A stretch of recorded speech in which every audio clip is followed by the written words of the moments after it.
Dormir no es apagar y listo, es información, y aquí la medimos.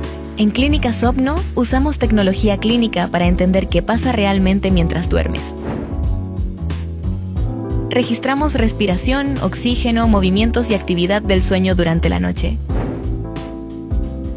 No es solo ponerse sensores, se monitorea y se asegura calidad del registro. Luego, el equipo analiza la información y se construye un informe para orientar el tratamiento. Y si el diagnóstico lo indica, avanzamos a la terapia. Ajuste de CPAP, evaluación de mascarilla y seguimiento para que funcione en la vida real. Porque el objetivo no es un examen, es que vuelvas a dormir bien, con evidencia y acompañamiento.